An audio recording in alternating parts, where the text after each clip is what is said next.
1, 2, 3, 4. Mechanical keyboards has been roaming the computer industry for a long time, while the custom scene has been rising to popularity for a few years.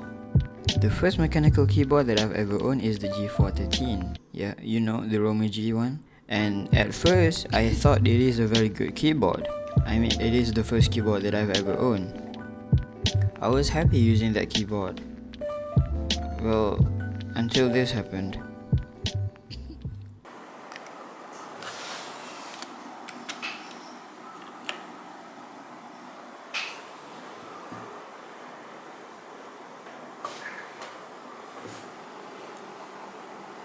Yeah. The E and W key weirdly registers twice when I only press the key once. The design of the keycaps links and the Romo G switches is different than cherry style switches, so if you have the extra money to buy a new keycap set, well, you can't. As a result, I lost 2 keycaps because the legs of the keycap snap in the slot where the leg should be. Even more frustrating when I keep losing in video games because of this issue. Also at the time, my whole family are in the middle of quarantine and my college has just started. That means I have to use the keyboard every day. So I realized that I'm in desperate need of a new keyboard. I've done my research and at the end settled on a G513. I thought to myself, this is going to be a good keyboard. But then this popped up. A few months ago, I saw this video uploaded by this guy. Yeah, it's him. TAEHA Types was building a keyboard for a famous streamer, Tifo, and at first sight I was like falling in love with that thing. The thick sound of the keyboard is so satisfying and I immediately sold.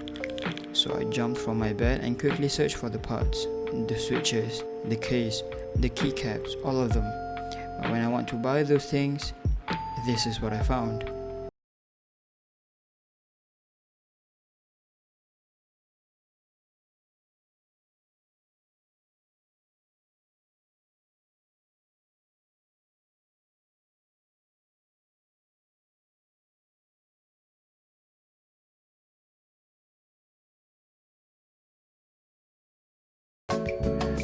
I was sad. I mourned thinking that I would never feel the thockiness of a custom mechanical keyboard. But then I found this.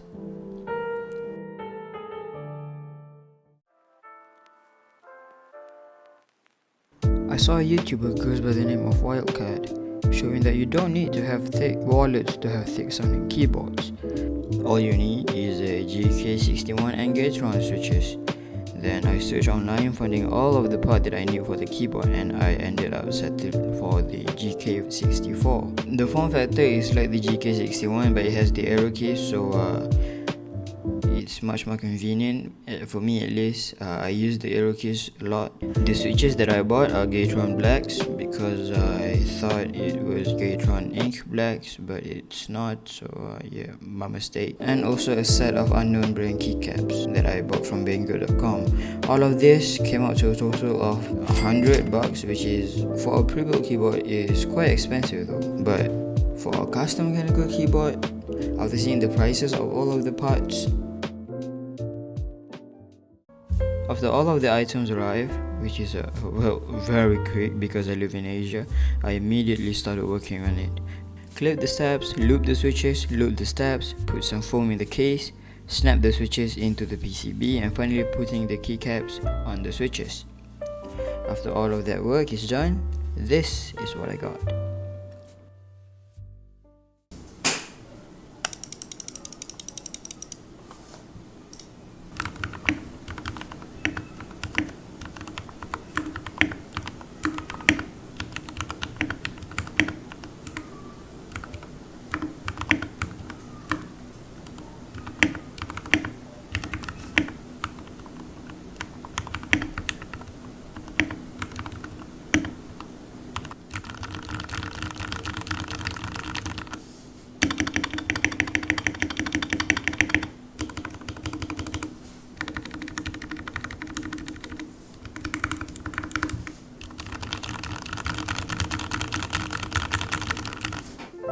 Now I am aware that comparing this to a much more expensive keyboard is not a competition at all, but this is way better than my old G413 and it's definitely better than my rubber dome keyboard that I used back in my secondary school.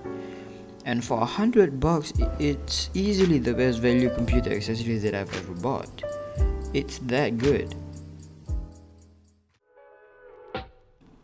Now with that said, I do aim for an upgrade as soon as I have enough money to explore more kinds of stuff this community has to offer. Because, let's be honest, as good as this keyboard may be, it's not without its flaws, especially being a budget custom keyboard. The spacebar is still a bit rattly at the upper stroke, and it can be pretty loud sometimes. And some of the switches didn't really fit perfectly in the slot.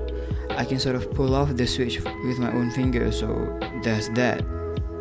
Also, the lack of function keys really slows down my productivity since I use those quite often. So next time maybe a 70% layout.